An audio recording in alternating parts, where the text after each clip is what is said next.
Jessie Lee Kercheval is a poet, memoirist, fiction writer, visual artist, and retired professor based in Madison, Wisconsin.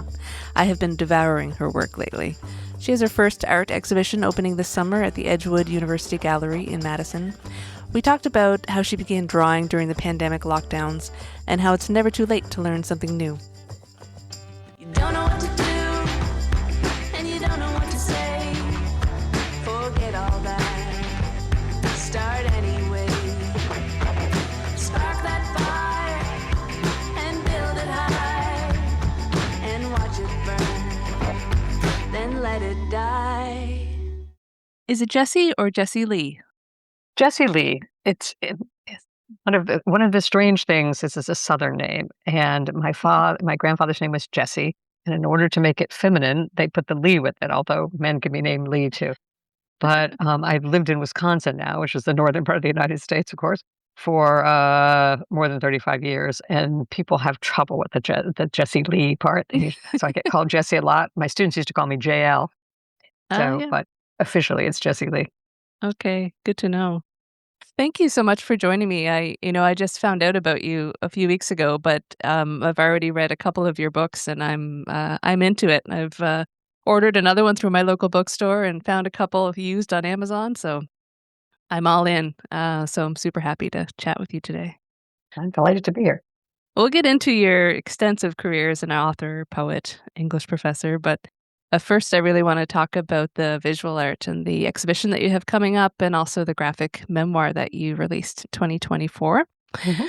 It seems like you've made a really big impression on people, maybe because the new visual art, came out of nowhere seemingly, although we will talk about that hopefully. They're very bold pastel pieces, and your poetry is in there too, which is very cool. But what do you think inspired you to create visual art at this point in your life? Were you looking for a new way to express yourself and tell your story?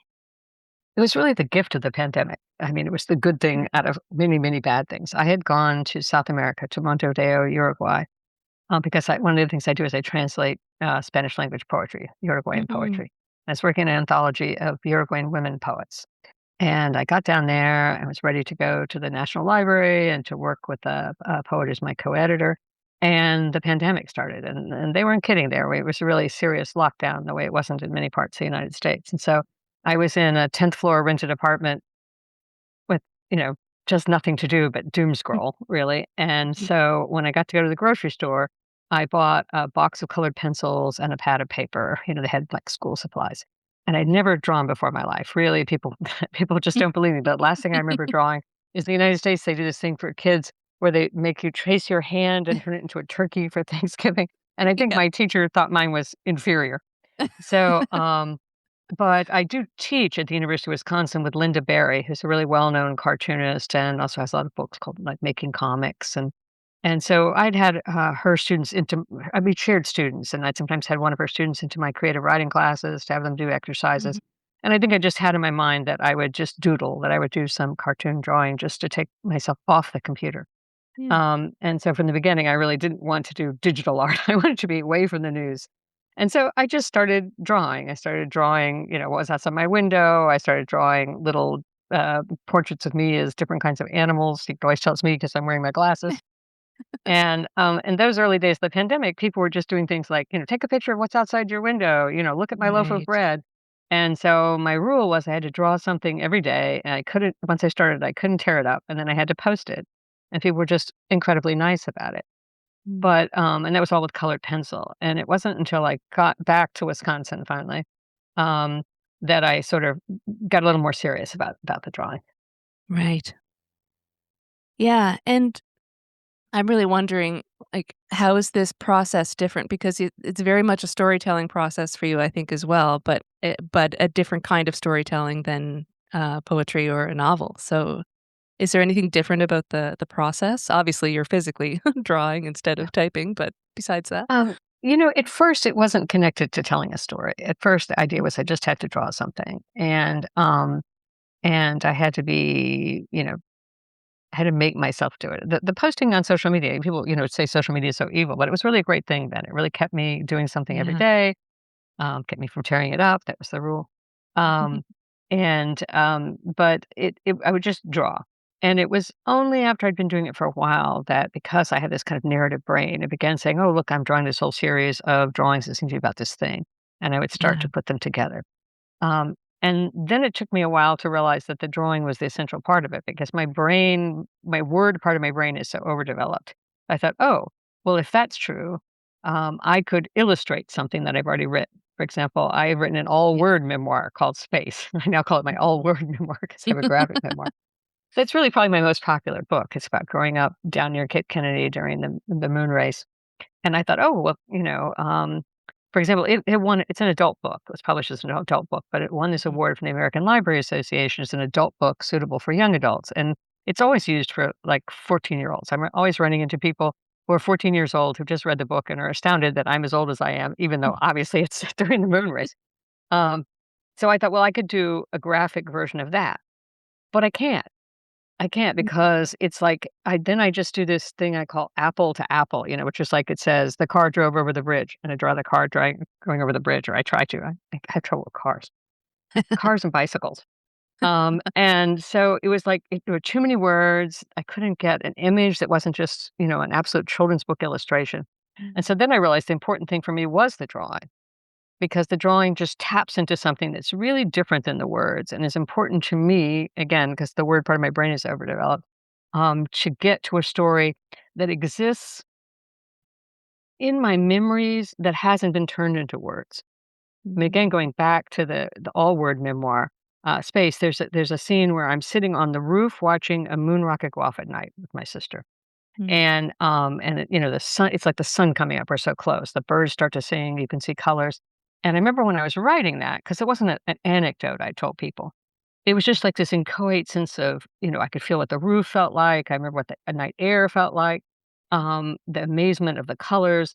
But now that I've written it, what I actually remember is the words. Like the words Mhm. have erased the deeper memory.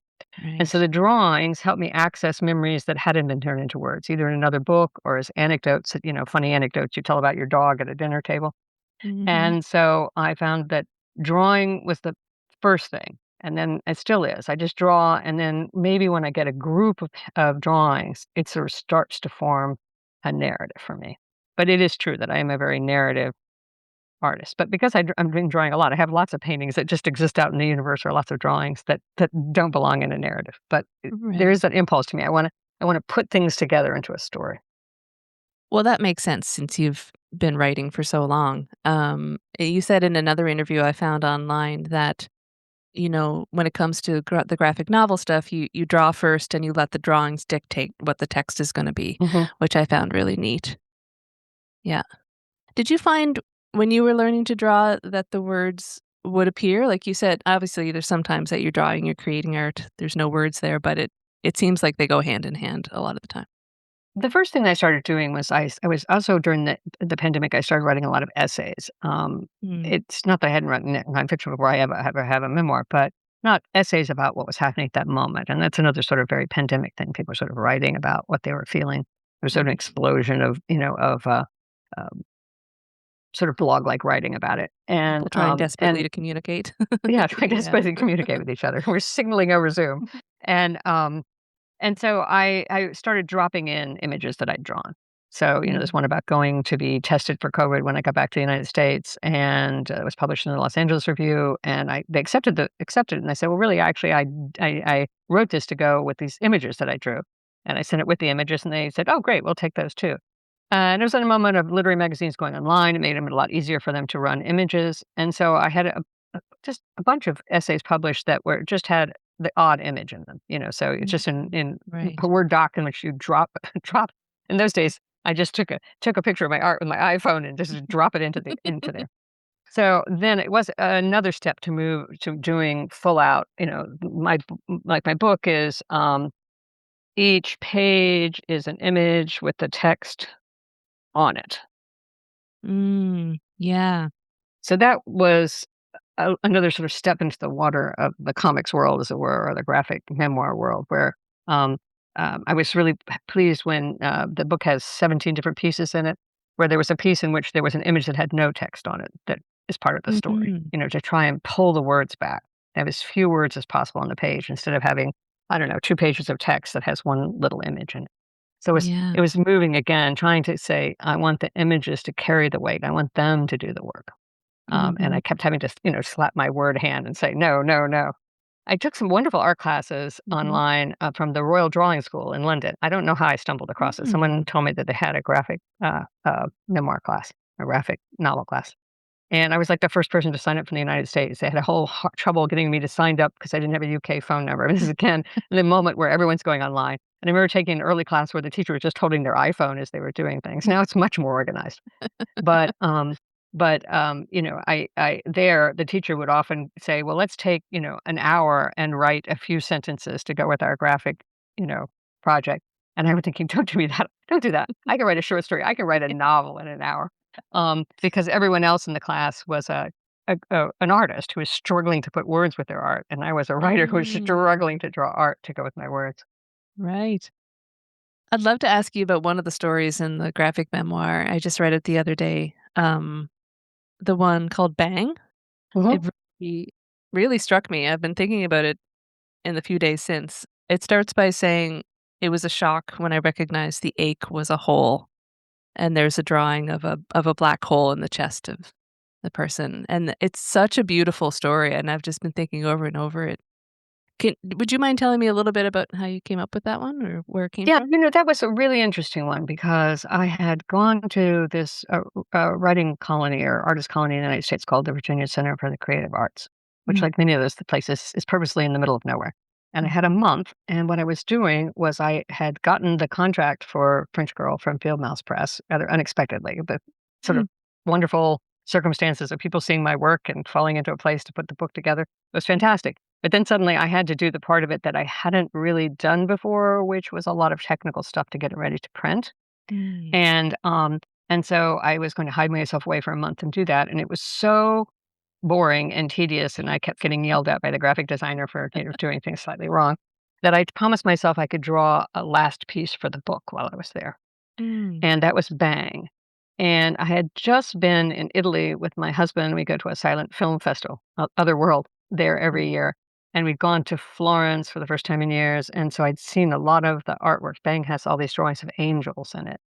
mm, And it was the drawings that I'd done of the angels, the various, I was sort of obsessed with the odd, Madonna's holding children, holding baby Jesuses that never look like our idea of babies right. and sort of early, medieval flanks of the angels with wings, and there was this something that happened where when sometimes when they're holding a gold, I think it's supposed to be a gold ball that they hold in these Mhm, paintings, the gold is turned black, and that fit together with this image, this feeling I really remember of actually being in a car when I was a teenager, coming back from a roller skate rink with friends, just feeling that there was this that what I was feeling was this hole in my chest, that depression was a hole in my chest. mm, mhm. And so it becomes this story that I'd always wanted to tell about the family history of depression, but sort of using these, red and gold drawings of angels to tell the story. Yeah. And I allowed myself to do one image, one image a day during the time I was there, and then, include it in the book. And so I think it's actually also the longest one in the book. It isn't the last story in the book, but it's the last one I drew for the book. Mhm. It's lovely. I won't give away the ending to that story. Hopefully, people will have to buy the book, but it is beautiful. So I was cruising through your Instagram account, the one that you have for your art, and a few weeks ago, you shared a drawing of yours with the caption, "I always wanted to be a twin." Now There's, there's, oh, there's one of the angels. yes. Yes. Yes. Lovely.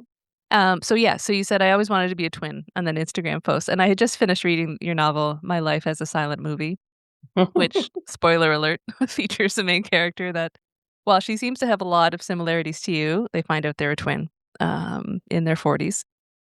Sometimes I think that people who don't write stories think that you either write about yourself or you write about other people or make things up. And I think that it's a spectrum, that it's inevitable that bits of yourself end up in your characters or stories, whether it's a memoir or not. Can you see yourself in all of your books and in all of your work? Yes, but not always who you think it is. I mean, like in a Mhm. novel, like my first novel is The Museum of Happiness, and I'm probably who you think I am, it would be the woman protagonist, but I identify most with the strange male character, Roland, who's in that book. Mm. Um, and yeah, you sort of splinter yourself off in fiction. You sort of say, this part of me goes here, this part of me goes there. Um, and in my memoir, my word memoir, I was trying very hard to be truthful, having moved from fiction Yeah. to nonfiction, and so it is about growing up during the space race. But my father was a community college administrator, not an astronaut. So if I want to make Mm. it more interesting, you make it into a novel, and your father's an astronaut. But I was Right. dedicated to the idea that it would be truthful. Um, it really, weirdly enough, graphic memoir. It is a memoir, although the term of art really in right now is people call them all graphic novels. Like it was listed as one of the Yeah. best of the year. The Washington Post as a graphic novel, and also on that list were things that were straight out history books. And I think they sort of ignored the fictional part of novel, and then graphic novel is just the word for comics for grown-ups. Um, Right. but in that world, I get freed up again. So, for example, now in memoir writing, because some people have written spectacular memoirs about their terrible lives that turn out to be complete fiction, and people feel burned by it. What? You weren't in rehab.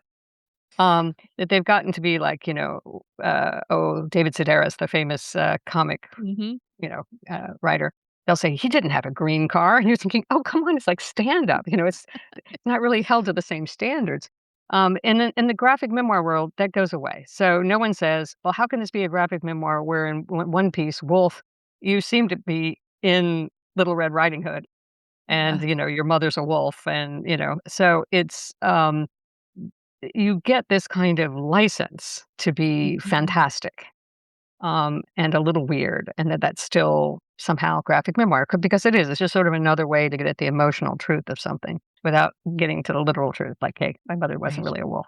Yeah. Um, I don't. I think I circled around your question, but yes, there's always big chunks of me and everything. My poetry, especially, and the novels, which are not about me in that sense. Like the very first one I wrote, "The Museum of Happiness," is set in 1929, so I'm not that old. Um, but there has to be parts of you in it, and people Yeah. who I have a colleague and friend, Lori Moore, who is famous for saying she doesn't write autobiographically at all, and her fiction is just, I've known her a long time. Her fiction is away from her life, but Right. it is true. She changes things in it, um, Yeah. and so it just sort of depends on how you define it, I think. Yeah. Yeah, for sure. I found a quote also in that same interview that, with with Hippocampus magazine. What a great name for magazine anyway. You said in that I always think with a poem, if I knew where it was going, it wouldn't be a good poem. Is that your approach to writing poetry? And is it your approach to everything? Just, like, get started with one little idea and see what happens? Do you know, I started out the opposite of that. I mean, I think for writers and maybe for painters too, there's a sort of 1 to 100 spectrum on that. So when I was a Mm. fiction writer and writing novels, and a friend of mine said, well, she just sat down and wrote a sentence and waited to see where it would go. I thought, how can you do that? I used to, for all my novels, I think I've had elaborate, ever changing, written out Mhm. structures of what was supposed to happen in every chapter, partly because a book is just so big, you can't hold the whole thing in your mind. Totally. But it turns out you actually didn't know what was doing, so probably you were doing you just wanted to fool yourself into knowing what you were doing. With a poem, I do think that's true. I mean, having taught it a long time, there's a shorthand in the writing world of like if you want to send a message, send a telegram.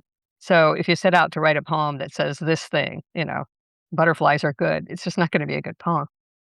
And so you have to sort of discover it as it goes along. And I think with the art, it's even more that way. I mean, I really don't know what's going to happen. Not only how a piece of a drawing is going to fit into a narrative, but just what's going to happen with the drawing. You just start it and then you step back and look at it and you go at it again and you say, that's not working. And you go at it again. Um, and you don't really even know, I would say I don't even know which ones are good when I finish them. There's a kind of, Right. you just Yeah. have to let them be in the world and have people react to them. Good is such a subjective term, right? Good is like a subjective Um, term, but I've often finished something that if I didn't have the rule that I'm not allowed to tear things up, which I still do maintain, um, that that I would have said that was a bad day, and then it turns out that everyone really responds to that drawing. you just never know. Yeah. I've talked to a few artists on this podcast that have been a bit, felt a bit hemmed in when they've had to create a plan for artwork when they are trying to get funding to make it. whether it's a film or, it's an album of songs or whatever, and the fact that an artist needs to provide such a detailed, like, how everything's gonna go and what the end product is gonna look like is a bit insane, I think. I think so too, and I went through that a lot with my writing over the years. Like in my university, in order to get some money to write in the summer and not teach, you had to apply. And I learned over the years the best thing to do was to describe something you'd already written, because otherwise, it wouldn't match up. And then the committee would go, "What? You said you were going to write bleep," and I said, "Yeah, look, I already did it." Um, the time I've had that, I haven't felt so constrained in my art, partly because there's just no pressure on it for me. I'm retired as a career as a writer, and everything that's happened to me in my art and my graphic memoir has just been this wonderful, happy process that's been more joy than anything else in my life.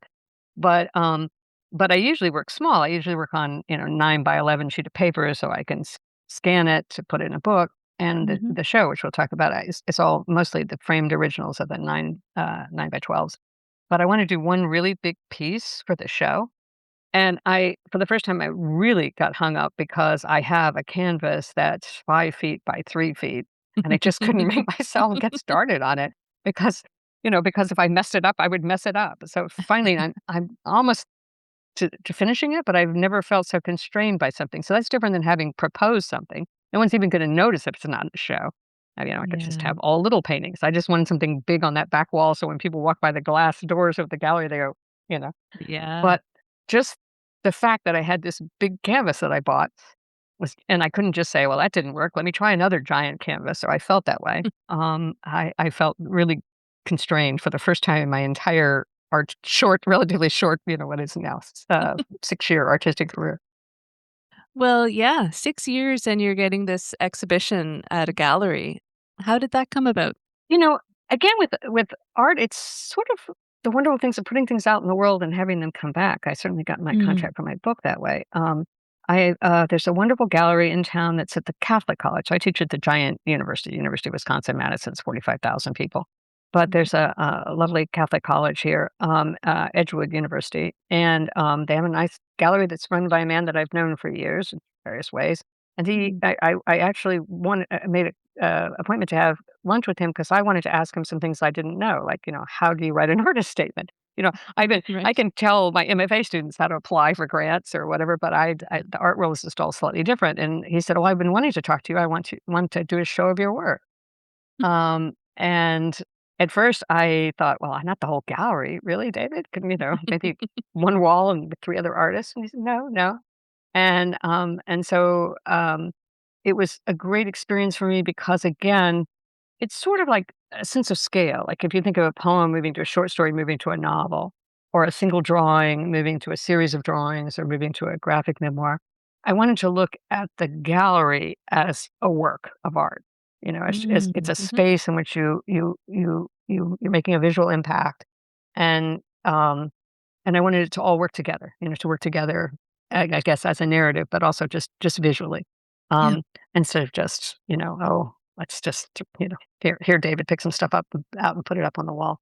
So I'm Yeah. utterly delighted by it, and at first really scared by it. But now, if I get this Yeah. big piece done, everything's ready to go and framed and ready to hang. It's very exciting. You've done significant work translating and writing poetry in Spanish and editing. What's your connection to Uruguay then? It was completely random. This will make you think that I'm insane. So that I just told you that I started drawing when I was 63. Um, I didn't know Spanish. I was born in France. That's the French girl in my title of my graphic memoir, and took French in high school and college, and then pretty much forgot it. And Mm. but my daughter has always loved Spanish, and one year we went to Mexico for over Christmas so she could go to one of those language schools and could stay with a Mexican Yeah. family. And I was in the class where I was learning by colors and numbers. And it was so much fun. It was so much fun, that's all. After being a teacher for so long, the idea of something new. I remember being in class and learning, verde and green and thinking, "Oh," suddenly everything seemed greener, like I had worn out the word green, but verde was verde. Um, and so I had a sabbatical and I said, "Okay, well, I'm gonna go someplace." I don't remember what I told them I was gonna do, but I said, "What I'm really gonna do is go someplace and learn Spanish." this totally roundabout way, we ended up going to Mexico. I mean, not to Mexico, but to Uruguay. And I fell in love with Uruguay, and then I fell in love with Uruguayan poets because poets are my people. Mhm. And, I started doing translation. So that was when I was 53, 50, started maybe 53 when I was in Uruguay. So I learned a whole language late. This is my plea to people to say, really, not too late to learn something. Yeah. It turned out to be Uruguay was accidentally a great place to be a translator. It has a very strange idiomatic Spanish. And Mm. so there are people who are, of course, there are people that speak Spanish better than I am. I have a wacky foreign accent. Um, but I know the vocabulary there, so I can translate the poets. I arrange for anthologies. I arrange for other people to translate the poets. If someone doesn't know a word in an Uruguayan poem, I either know it or I just send out a dozen WhatsApps saying, "What in the world is this?" Because there's a different word for every fruit and vegetable, every item of clothing. There's this crazy system of slang called "lanfardo," which it shares somewhat with Mm. Argentina. So anyway, it's like a little world, which I love. Cool. And it sounds like you've gone back there regularly over the Yes, years. Yeah. I'm there all the time or doing something. Like I was just in Spain. Um, no, I was just in Paris actually most recently for to pitch do presentations about an anthology of Uruguayan women poets. And I was in Spain Mm. before that. I think I'm going to be in Sweden in the fall doing that. So when I'm not in Uruguay, I'm the, as I always say, the completely unpaid agent of Uruguayan poetry. When you were starting out as a writer, did you foresee the career that you've had? No, I mean, I don't think I foresaw any career at all. Although I will say that I always look back and say the height of my popularity as an author, which I will never match again, was when I was in middle school. I was writing a fantasy novel, which I never finished. Had read Lord of the Rings, and I was writing something that had lots of maps. And, I would type out, like two-page chapters at night, and then people would pass them around the cafeteria at lunch. And if I came and I didn't have one, people would really be upset. I mean, people were really into it.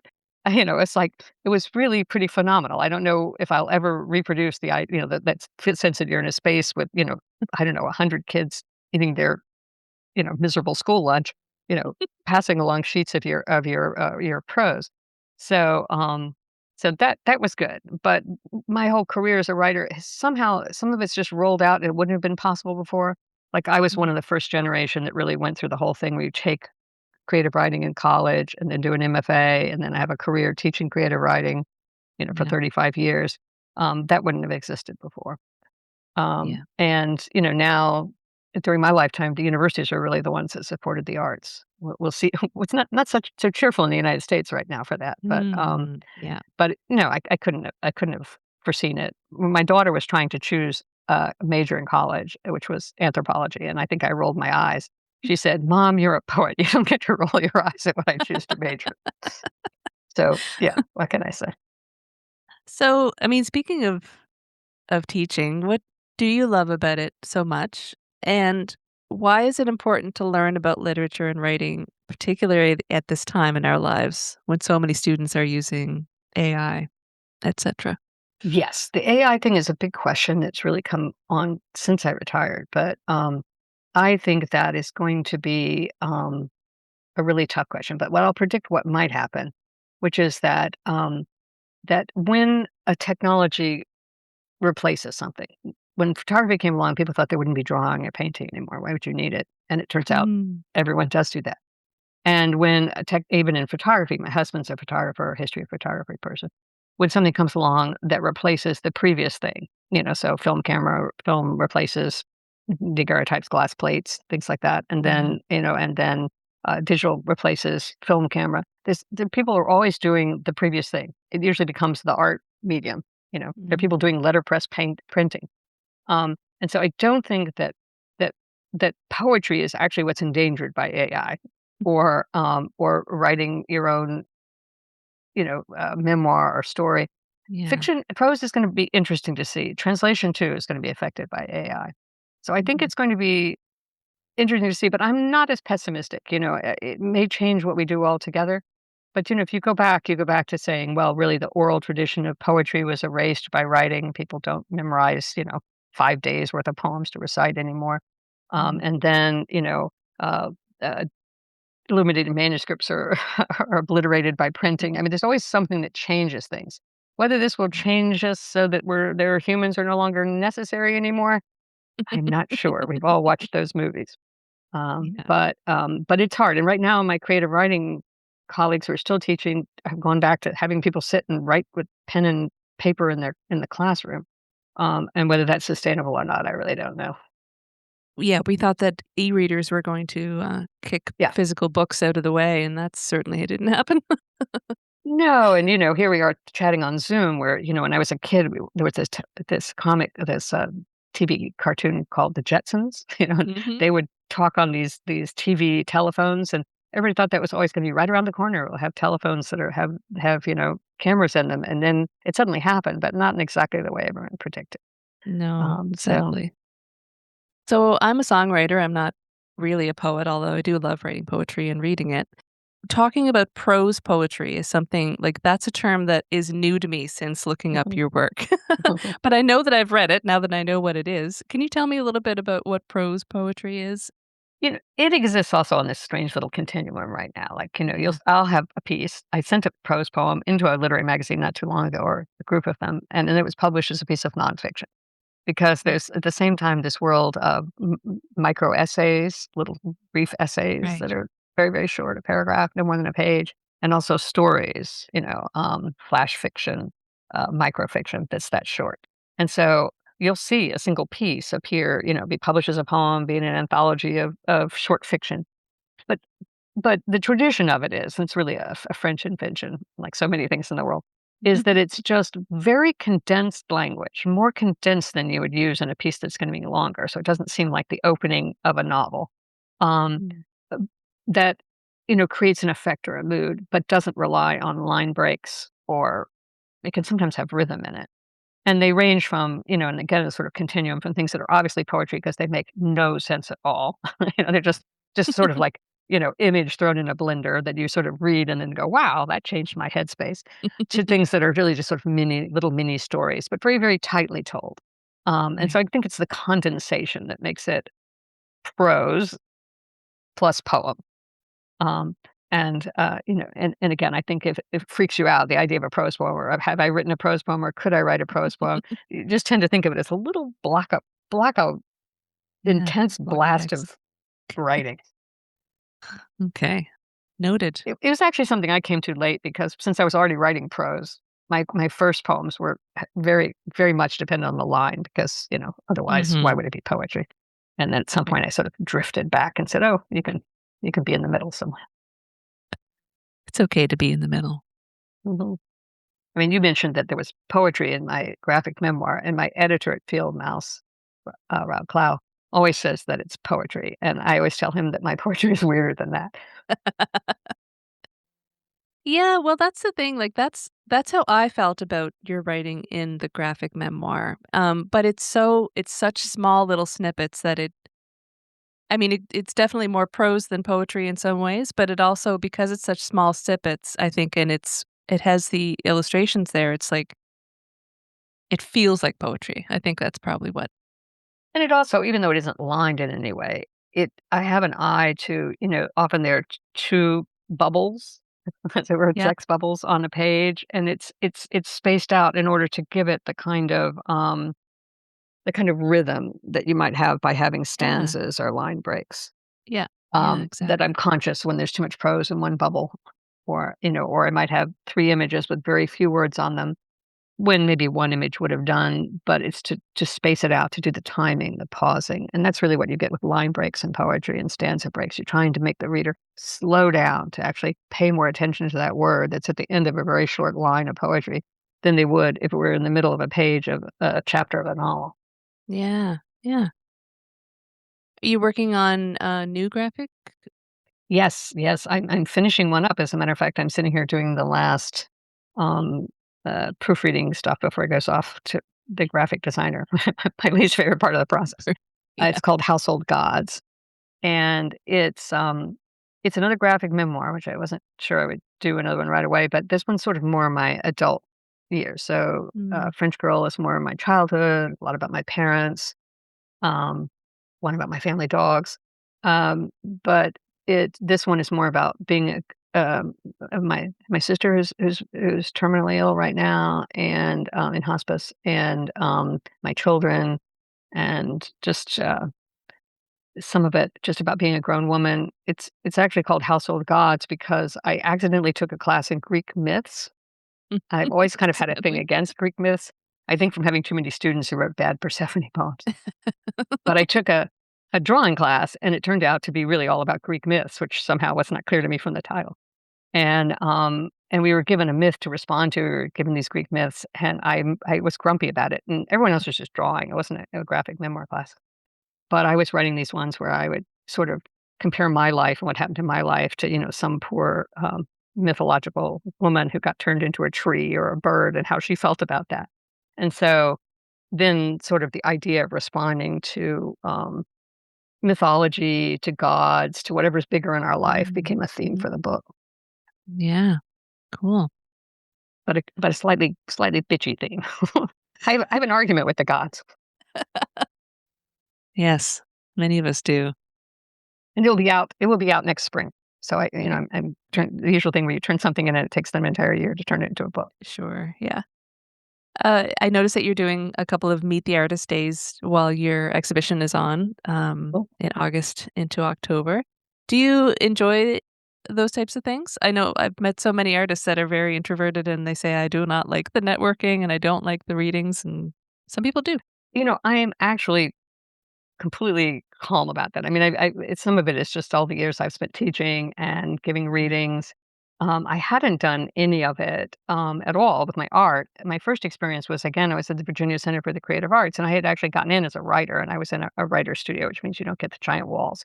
Mhm. But the artist took me as their own, and when they had an open studio night, I got to do an open studio, and that was the first time I had done that, where people came in, and I had Bang, which I'd drawn there, up on the walls. Um, and it was so much fun, so that was a good start. And now I have a studio for the first time, like I was for the first 5 years, my easel was right behind me, and this is my little office upstairs in the Right. attic of my house. And then for this show, I wanted more space, so I've actually rented a studio not very far away. And, um, and so they have open studio nights, and so that has Mhm. been great. There's people, you don't know, not your friends or your people you've been locked up with for a month in an artist colony, coming through, and you have to explain what you're doing, and so, yeah, I think I'm ready for it. I think I'm ready for it, but, I will be nervous when it's up on the walls and people come in, especially that big piece. I'm still nervous about that big piece. Hopefully, you get more comfortable with it as you finish it up. Those are all the questions that I have for you. Is there anything that I missed that you wanted to maybe talk about or plug, or do you have any questions for me? Well, I think my drum, which I hit a little while ago, is that life is long, and that you really have time to do different things. I think if you think of all anything you want to respond to as I can't do that. Like all the years I was writing, people say, "Oh, I was terrible in English class. I can't, write. I can't." Mhm. And you know what? You can. Anyone Yeah. can, and it's something that you have the tools to do now. You could start a novel right now. And then I always say, well, I can't really learn another language. English is so important to me. I can't really, I can't even go back to French, and I was born there, I guess. And then, you just throw yourself into it and do it. And I always said I couldn't draw. I always said I loved art. I always said I couldn't. But it turns out, to whatever way I can, I can. That doesn't mean that right now I could go into training and be in the Olympics. There are limits to these things. But I think that everyone should sort of question their definition of themselves, and say, "Oh, I couldn't play an instrument," would be another one people say all the time. And say, Mm. "No, if you want to, you really can. You could be doing that right now, and you can be doing that whatever age you are." And that the creative life, if people say, "Oh, I'm not creative," so they just rule out all of that. And you Mhm. say, "No, really?" Whether it's baking bread or planting a garden or any of those things that you want to more broadly define as creative, you can do it. You can do it. And I think the thing I learned from the painting or from the drawing was that the no tearing up rule. You can't despair. You can't edit yourself so it doesn't exist. You just do Yeah. it, and doing it is the point of it. The reward is the process. Yes. Exactly. We've been saying the same thing over and over again in so many different episodes of this podcast, but that's just Exactly, it. which I why I love the podcast. I will pitch to anyone who's watching this one, they should go and watch all of them. Awesome. Okay, well, let's leave it there. That was so lovely, and it's lovely to meet you. And if you ever want to come up to the Atlantic provinces of Canada, let me know. Well, I may very Show well, you around. I may very well. I'm often in Canada, but not quite that far up so far. So, Okay, well, Prince Edward Island is the place to be if you're. Wisconsin, we're almost in Canada. We sort of wish we were. Yeah, I hear you. Okay, well, I hope you have a great day and finish up that giant painting soon. All right. Thank you and very much. It's been a pleasure. Bye. Bye. It's nothing and everything. It's a gentle sigh and a scream into the void. It can leave you. It can be you if you let it. You don't know what to do and you don't know what to say. Forget all that. Start anyway. Spark that fire and build it high and watch it burn. Then let it die. It can make you cry. It can dry your eyes. It can be the one that keeps you warm inside. And it breaks your heart. Then tells you where to start if you let it. You don't know what to do and you don't know what to say. Forget all that. Start anyway. Spark that fire, then build it high. Watch it burn and let it die. It can make you stand up, make you fly. It's a lifetime. In the blink of an eye, it's obsession and objection to the status quo. You got a lot to do and you got a lot to say. Just write it out, get it on the page. Find your crew, get mobilized, and maybe soon you'll realize that it's nothing and everything. It's a gentle sigh and a scream into the void. It can leave you. It can be you if you let it.